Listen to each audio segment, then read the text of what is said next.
आज आम आपण मान डाकिचु जे अंतत जो बाबा साहब विषय में लोकंर धारणा ठीक है से जानी ना कथा एत सुविधा सब कराई संविधान रे से सुविधा गुड़िक विषय आपण मैंने जानी तेणु अंतत आपण मैंने सुजोग पाते जिते सुविधा पाथे से विषय टे चर्चा आलोचना कले जो संविधान व्यवस्था सब लोकर सामान हम और देशर उन्नति हम देश गोटे समृद्ध देश हम यहीपर जो चिंता कर संविधान तैयारी कराई से संविधान कथा कि लोक पाखे पहुँचब एवं सेटा आपण हेले माध्यम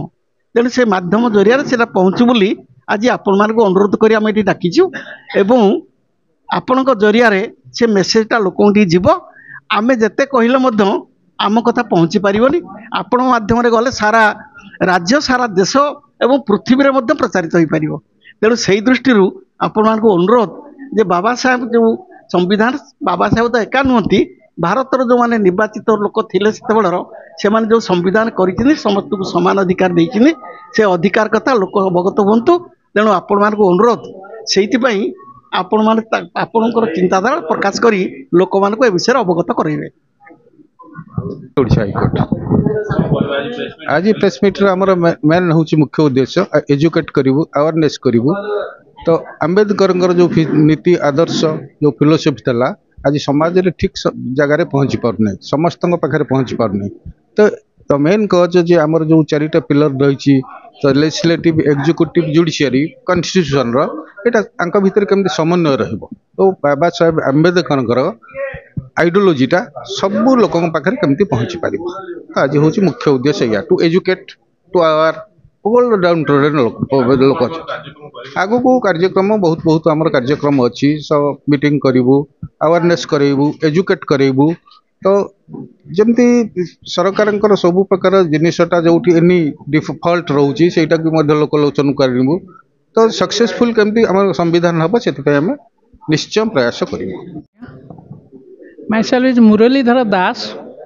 आंबेडकर समाज सेवा एसोसिएशन आसाराम सभापति। हाँ आज जो प्रेसमेंट आज डाकियार मुख्य भूमिका हूँ आमर संविधान गठित होबार 75 वर्ष बीती जाइए सुधा संगठन चिंताधारा रही संविधान रे जहाँ सबू रही केमती कार्यकारी हवा दरकार कार्यकारी एमती आउर 50 वर्ष चलीगले भी सेमती असमानता जो रही आमर संविधान जो स्थान संरक्षण व्यवस्था हो शिक्षा स्वास्थ्य सबु क्षेत्र जो संविधान जो व्यवस्था होगा ठीक भाव कार्यकारी होना बोली आम संगठन अनुभव कर संगठन कार्य माने संगठन लिखित कथा गुड़ा केमती कार्यकारी हम देश में लोक मान पाखे सुफल पहुँची पार यहाँ हूँ संगठन मुख्य उद्देश्य आउ कि ना शिक्षा क्षेत्र में मु आज्ञा निजे देखी मुझे जड़े सरकारी कर्मचारी रिटायर्ड भी होती भी आमर जो रही जो 20% हो 30% जो शिक्षा क्षेत्र में प्रमोशन क्षेत्र में तार 5, 10, 1% भी हुए ना मुझे पदक्षेप रोर ओडिशा सारा बुलिकी संगठन प्रचार करी संविधान व्यवस्था कराइथिबा संविधान जो सब व्यवस्था अच्छी से केमती कार्यकारी हम आमर जो दलित पछुआ वर्ग समस्त केमती जागृत करी संविधान विषय माने जागृत करवा मुख्य उद्देश्य रही।